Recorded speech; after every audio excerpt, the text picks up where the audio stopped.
Welcome to History Hack. If you didn't know by now, we are the revolution. That means we're sharp, witty, lots of fun, but it also means that we're essentially the peasants in Les Mis huddled round a table in the corner of the bar with no money. If you enjoy the show, please do support us. We have a Patreon account by which you can donate a small monthly sum in appreciation of what you're hearing. Alternatively, we have Ko-fi, in which you can just do a one-off donation as a thank you if you particularly enjoy a certain episode. Either way, we massively appreciate all of your support. Hope you enjoy the show.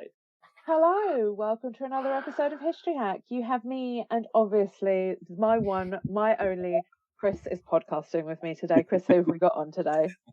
I seem to be following you around a little bit. But today we have John Brunton, who is a historian and researcher who specialises in the medieval period of England, Europe and the Near East, and has written several school textbooks and one that I'm putting on my wish list, The Beaufort's Lineage, Ambition and Obligation, 1373 to 1510. But he's here today to talk about his new book, The Mamluks, Slave Warriors of Medieval Islam. So, John, welcome to History Hack. Thank you.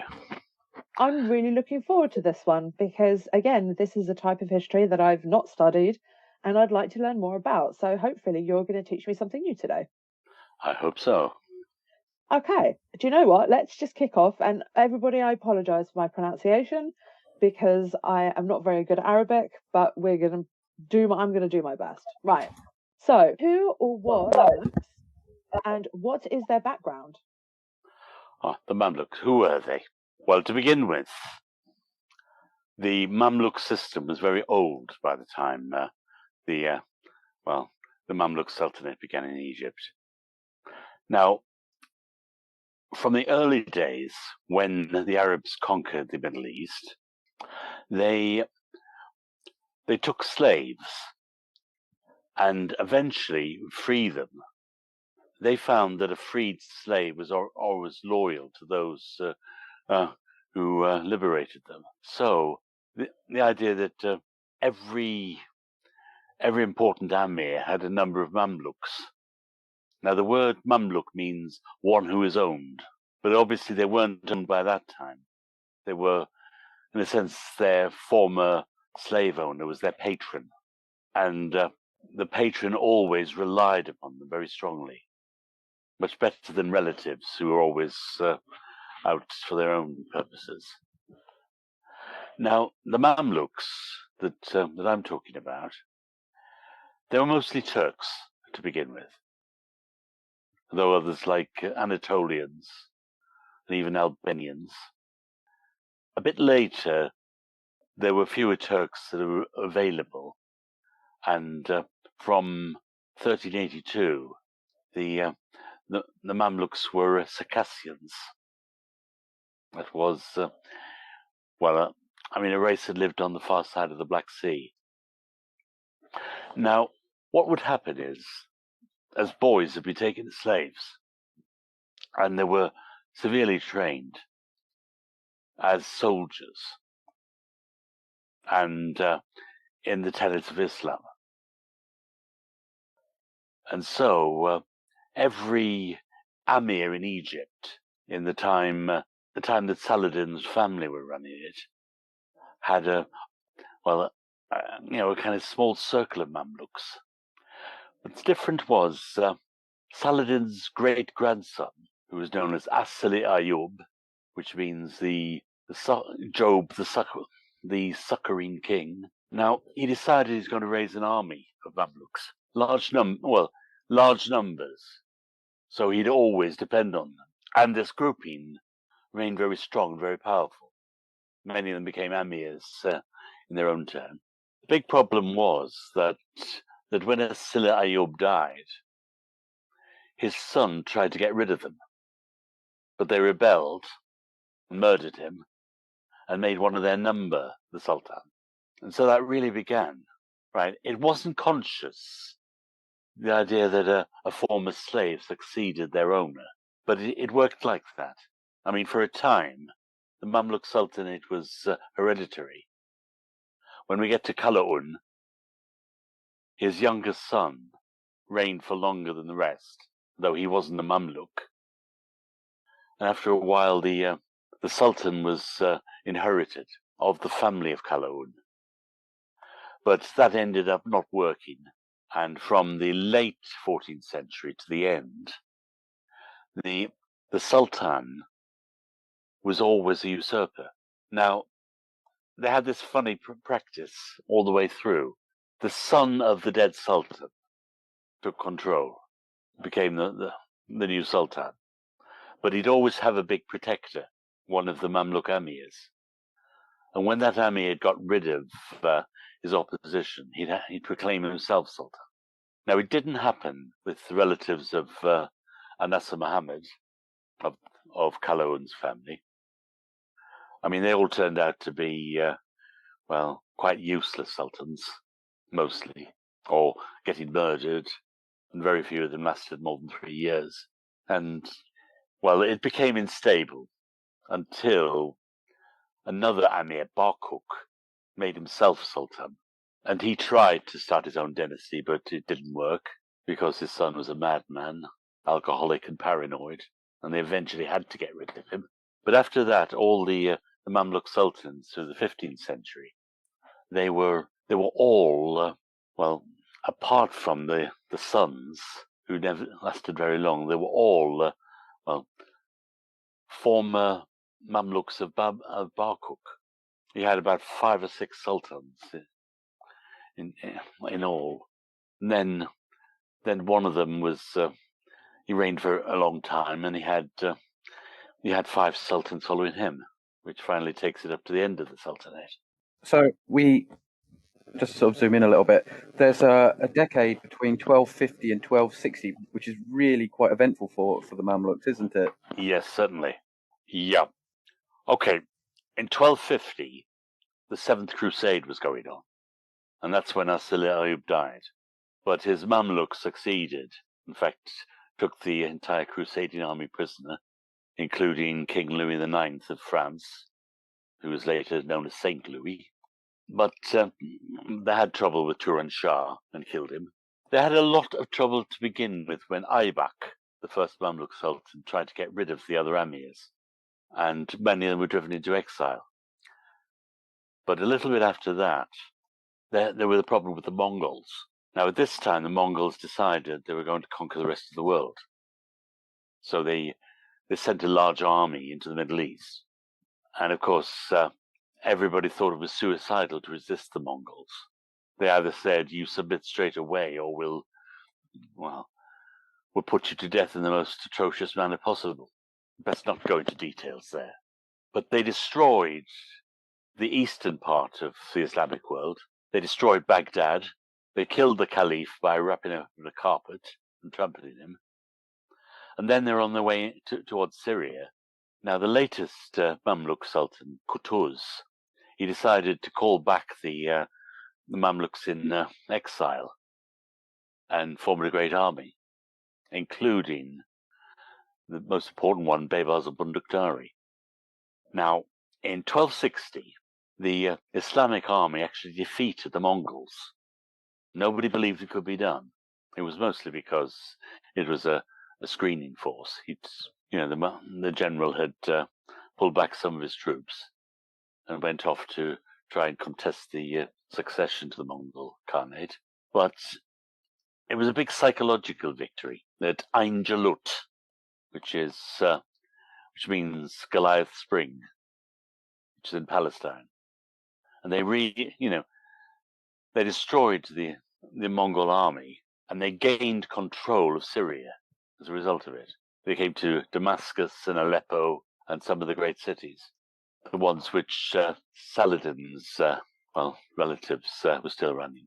Now, Baybars gained control of Syria, but he noticed that the Sultan was not giving him any governorates, and he realized that he'll probably be executed as soon as they were back in Cairo. And so he plotted and killed Qutuz and made himself Sultan. Because Baybars it was said he was the best of the sultans. I mean, he was the most powerful, most able, highly energetic. He was constantly inspecting the troops, constantly cracking down on alcoholism and the use of hashish and so on, and prostitution. He was a very strong, strict Muslim, and also one of the great generals. It was him that began the end of the Crusader states. The states that the states which the European Christians had created at the end of the 11th century. Admittedly, they were much smaller, but he then started his set of campaigns, and he gradually broke them down, took the cities, the castles. Of course, it was Calonne that completed it. I mean, he did many things. He made the Mamluk Sultanate a very powerful state, which was Egypt and the Levantine region that we call Greater Syria. So, John, I'm going to completely and utterly butcher the next question, so you're going to have to help me out here. Right. So, how did the Baybars? Yeah. No. Okay, and I can't pronounce the rest of it, but I'm going to let you do that. How did the region, again, how did they save what was left of the Islamic civilization at this point? Well, for a start, the Mongols had not got to the point of destroying Syria. Right, the eastern part, which is Baghdad and so on, I mean, that was destroyed. But as a matter of fact, the Caliph had a relative who escaped to Egypt. And Baybars recognized him as the Caliph, but kept him on a very tight rein.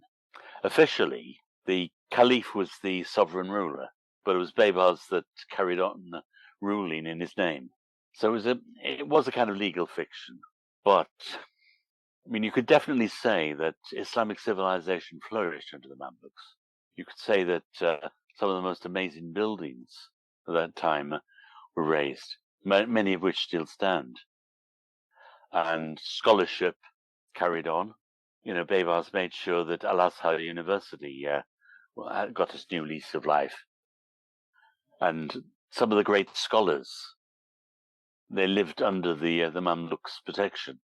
There's one I think the West has never heard of, but should. It's Ibn Khaldun, who was the first person who tried to make sense of history.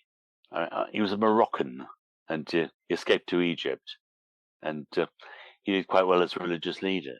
I mean, there were a lot of changes. I mean, Calonne built a great hospital for everybody called the Maristan. I mean, that's got to be something good, though, right? Building a hospital for everybody. Yes, I mean that was something which wasn't known very much at the time. I mean, we have heard a lot about the great city of Baghdad, but once Baghdad was destroyed, Cairo was the new place where learning flourished and charity. The Mamluks were very charitable. They believed very strongly in giving to the poor and doing great works and setting up Quran schools. And as a matter of fact, there's a lot of drinking fountains that Mamluk emirs had built in Cairo. I mean, see, Cairo was definitely this, the stamp of the Mamluks on them. I mean, the Sultan Hassan Mosque, which is one of the most beautiful buildings in the world, it was said.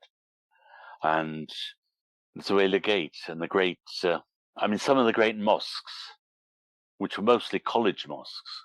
You see, if a society has a mosque, it has to be somewhere where the whole community can gather for the Friday prayer. But these were madrasas, these were college mosques. It's where people could study the ways of Islam and many other subjects. I wouldn't say that there was very much new happened, apart from Ibn Khaldun. But, I mean, when we talk about Islamic learning, they learned incredible things. They contributed to medicine and mathematics, to astronomy and so on. They at least kept all that alive in the Mamluk period. It's just that even though there weren't too many advances, Islamic learning, art and culture actually survived despite the Mongols. The Mamluks were the keepers of Islamic civilization for a time, and they're great patrons of scholars, and their college mosques were very useful for promoting learning. I'm just wondering, before I move on to the next question, we were saying about people that in the West we haven't heard of, and advances that were made that we probably haven't heard of. Is that sort of to do with because obviously there was with the culture war between the Christian Crusaders and the sort of Near East Muslims? Was it a big sort of a religious thing that our Crusaders that didn't bring that information back to Europe, so we never really learned about it? Well, I mean, to begin with, the Crusades brought quite a lot to Europe in their time.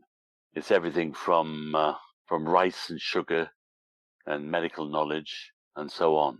But I think there's, well, I mean, what we learned from the Arabs is mostly from Spain and from the 8th to the 14th centuries. I mean, but there's a large amount of knowledge. Well, you couldn't really access it anywhere other than the Mamluk Sultanate. So I think, well, I mean, as I quote Ibn Khaldun, I mean, if historians had got hold of his works in a readable language, history would have advanced considerably at an early stage. We're doing a lot of talking today, and Chris keeps getting us back off track. I'm going to get us back on track with the questions. Yeah. So you've got a period of usurpation, if I've said that word correctly, because my pronunciation's out the window today.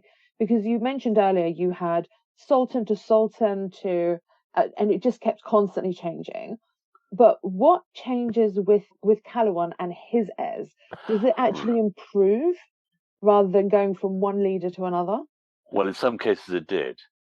I mean, Calawan, well, he disposed of Baybar's sons and then made himself sultan for 10 years. His eldest son was not very successful, though he was a very warlike sultan. But his youngest son, he got to be sultan at the age of 9, mostly because the amirs needed somebody as their figurehead. But yes, he was actually overthrown twice. I mean, after about 2 or 3 years, one of the other Mamluk amirs, Kitburga, took his place, and then he was driven out by another one called Lajin. But after Lajin had been got rid of, the powerful amirs decided to bring Anasir Muhammad back, though he was about 14 by this time, and they, the two of them, Salah and Baybars II, controlled him and couldn't quite work with each other. But in the end, he was forced to abdicate, and the second Baybars, known as Baybars al-Jashnakir, the taster, for his position in the court. Yeah, I mean, he was sultan for a year, but at this point, Anasir came back, and he reigned for, I think, 31 years after that. And he was, I think he was about 19 by the time he came. But then he produced a very stable society. The better part of it was that the Mongol threat had more or less disappeared, and there's very little, actual fighting. But it was a time that people felt that society was stable, and they invested in all kinds of projects. And they, he built a great canal to Alexandria with irrigation schemes similar to that. And he did, he was the stable sultan. Of course, he reigned longer than anybody else, and he had few enemies. But it's when he died that was the problem. You see, they went through about 12 sultans, his sons and his grandsons and his great-grandson and so on. And at this time, it was mostly the amirs trying to control each one, and very often getting rid of some child sultans when they became difficult to control. Sultan Hassan was one, and he's the one that built the Great Mosque. But there were all kinds of problems. Plague, it reduced the population and wrecked the economy. And the others were, there was an attempt at the the king of Cyprus, who decided he was going to crusade and invaded Alexandria. So there was a lot of problems. And in fact, one of the strangest events was that one Amir's Mamluks turned against him, which at this point included Barkuk. It went on for a bit, and then Barkuk said, I should be the Sultan. And he was the first Circassian to be a Sultan. And it was a kind of different phase of the Mamluk Sultanate.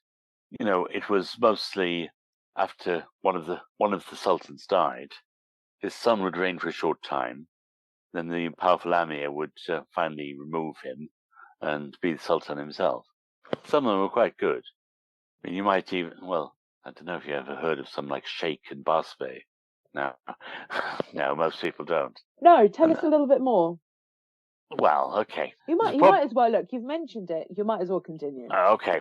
Now, when Barkuk died, his son Faraj, the alcoholic paranoid one, you know, he ended up, capturing Amirs that he suspected of trying to get rid of him and having them executed, although some of them were actually at it.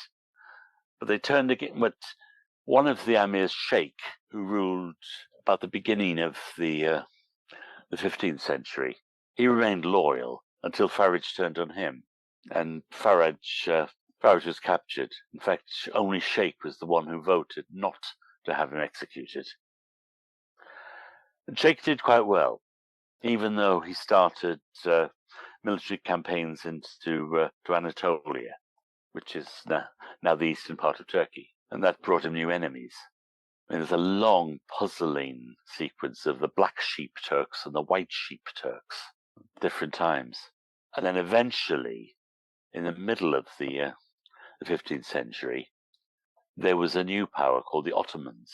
I think you might have heard of them. Right, the Ottoman Turks, they were rising in power. And at times they cooperated with the Mamluks, and other times they fought them. There was another Mongol threat as well. I don't know if you've heard of Tamerlane.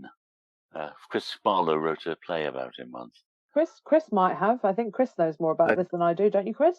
Yeah, I have heard of Tamerlane. I can't go into too much detail, but we did some interviews back beginning of the year about the Mongols in the region, and Tamerlane came up quite a bit. Yes.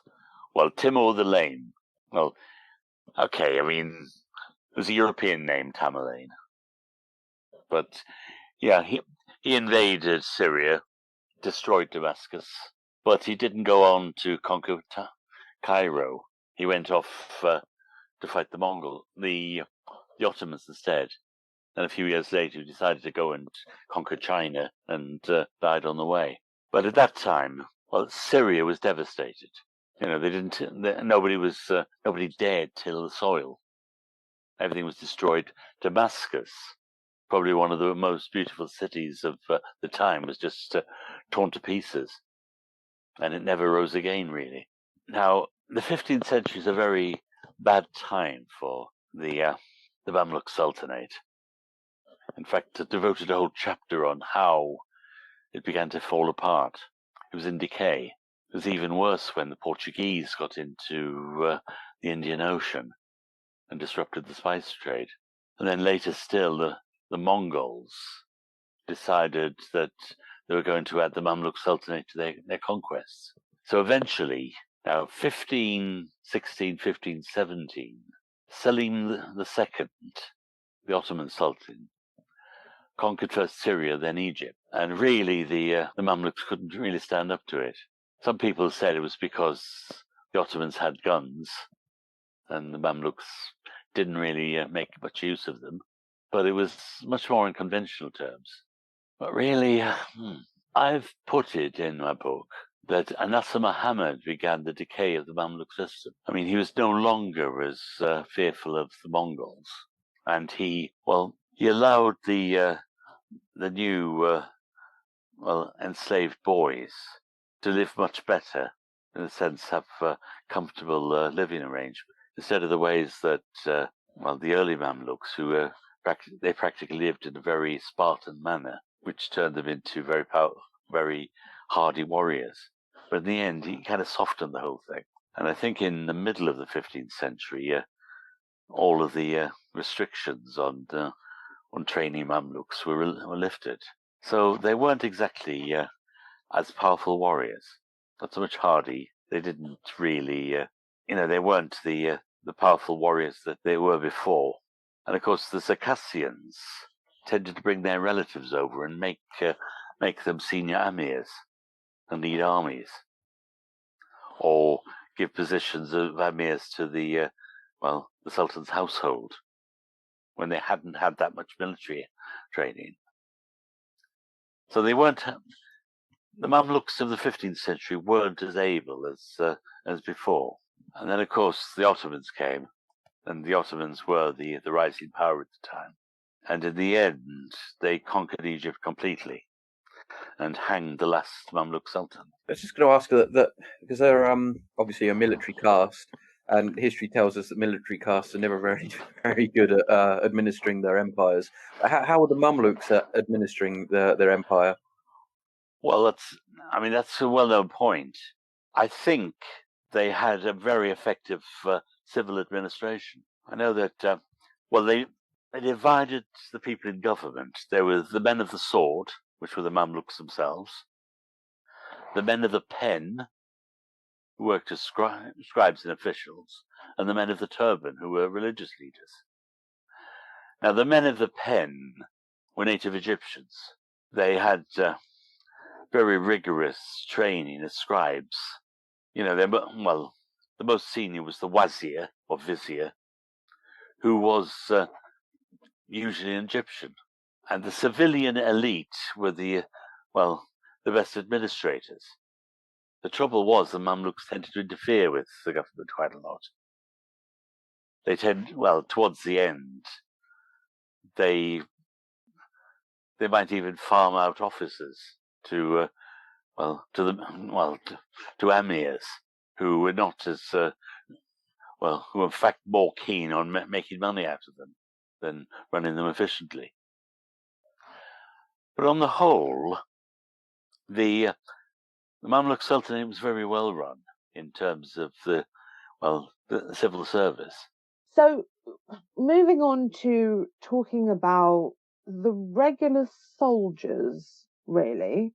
Yeah. How do they actually administer the Mamluk state? How does all of this fit in? Well, to begin with, all of the Mamluks had fiefdoms in the same way as Europe, a bit like knights. They had the income from an estate in Egypt or Syria. The difference was that they weren't allowed to build large possessions. In fact, if one of them was promoted or transferred to another part of the Sultanate, their fief was changed for something else. And the other one was that they weren't hereditary. They were Mamluks were one generation. I mean, their sons were not often or not usually allowed into the military class, or else there was a kind of second-rate corps called the Aulad an-Nas, that is, the sons of the people.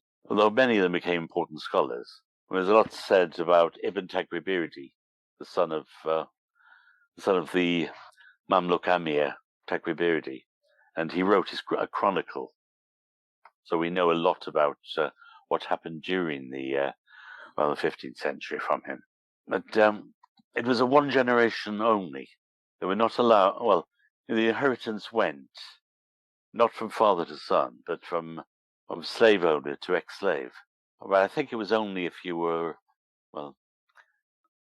if you're the Mamluk of a sultan, or if your patron became sultan, that you had much chance for advancement. Now, they used to have a system where every Mamluk Amir would be expected to raise a number of Mamluks himself. See, the majority of Mamluks were common soldiers, cavalry. If they were raised to the rank of Amir of 10, they'd have their fief enlarged, but they would also have the obligation to raise 10 Mamluks. another one with an Amir of 40, and in the end there were 24 Amirs of 100 at the beginning. They had 100 troops, and they would also have command about 900 of the auxiliary troops. So soldiers, they mostly relied on their own Mamluks, and they, well, on the whole, they were cavalry. They were trained in the use of a bow, and mounted archers, fighting with swords and lances. In fact, it used to be a big spectacle to see military trials in Cairo, Mamluks. They were governors of various cities in Syria and later in Anatolia. One of the Amirs of 100 would be in charge of, say, Damascus or Aleppo or Kerak, and they would make sure that their own Mamluks would take the important military positions. Calawun developed a system where he had one of the senior Amirs as military commanders of these places, and he would also have his own nominee as commander of the citadel, of the castle, in order to keep them in check. But I think that system probably broke down eventually. It's all personalities. Well, it was Baybars, Calawun, Anasa Muhammad, later Barkuk, perhaps. I mean, they were very powerful, energetic rulers. They paid attention to detail, but they did not. They were not always followed. At the same time, even some of the some of the governors of places like Damascus or Jerusalem, some of them used to build aqueducts, building projects. They used to repair the city walls and set up college mosques and so on. And they were quite good with that. But very often they would be removed or died, and the next one might not be as meticulous. And so a lot of the good work was very often lost. There was one big problem that the Mamluks had. They weren't very good when they put to sea. I mean, there were attempts to conquer Cyprus for quite a long time. But even when Peter of Cyprus invaded in 1365, I mean, they started a fleet, but then there was a Mamluks rebellion, and it didn't happen, and they tried several times. And the Cypriots, and in fact some of the sea-born crusaders, used to attack Mamluk cities.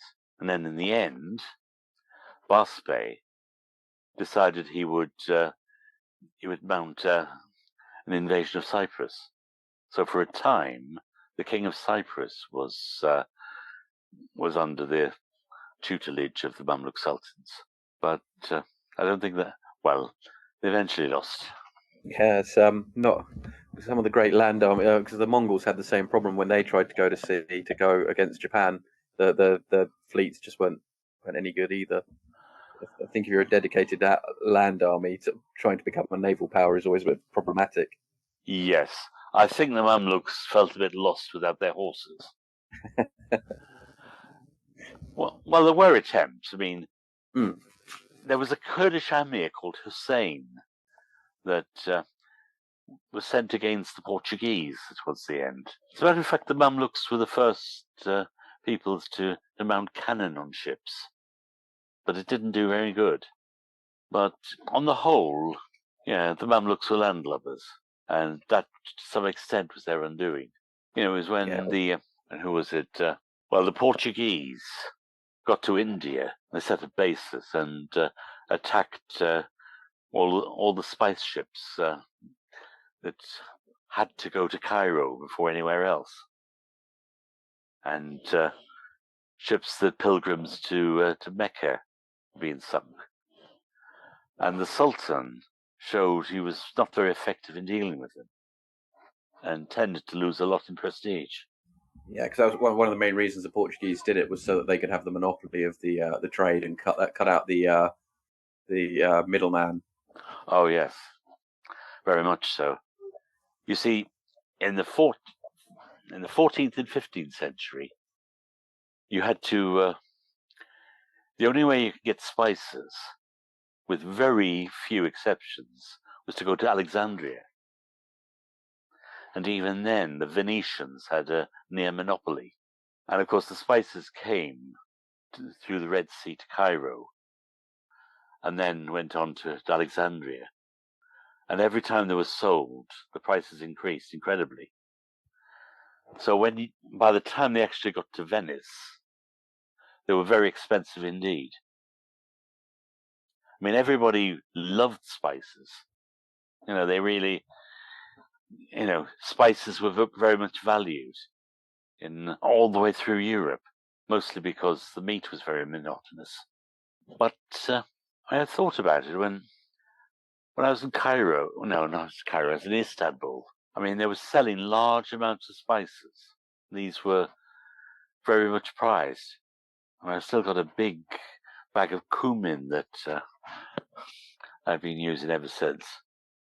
And a very small amount of saffron, which at the time used to be more expensive than gold. Of course, when Vasco da Gama found that there was a way around Africa, had all changed. And the Portuguese were no longer the poor cousins of international trade. They captured the spice trade. I fear we're losing Lena to all the talk of boats. She's not a big fan of naval or maritime history, so I'm right. Really cool it there. But thanks very much for coming on and talking to us about this. Has been something that I didn't know that much about. But could you just remind everyone the title of your book and when it's due out? Right. Okay. The book is called "The Mamluks: Slave Warriors of Medieval Islam" by John Brunton. I think it comes out in 9 days' time. Well, we'll try and get the book on our online bookshop as well, so that with every sale, the podcast gets a small amount of the money, and then you will get more money as an author than if it goes through a popular rainforest named website that I'm not allowed to mention for legal reasons. Everyone knows who I mean. Yeah. Okay. Otherwise, I'm glad to see it published. I've held it for such a long time, but yeah. Our incredible guests give us 45 minutes of their time to join us and talk about their work or their new book. This is just a small taster. As a result, we have launched our very own bookshop on bookshop.org, where you can find our guests' latest books, you can support them, and you can support us on History Hack. 10% of every sale via our bookshop supports the podcast and allows us to keep going and bring you more top-of-the-line guests. You can find our bookshop at bookshop.org/shop/History Hack, or search for us in the shop section. Thank you so much for your continued support. We really appreciate our listeners and supporters. So make sure you get down to the bookshop and grab yourselves a new book.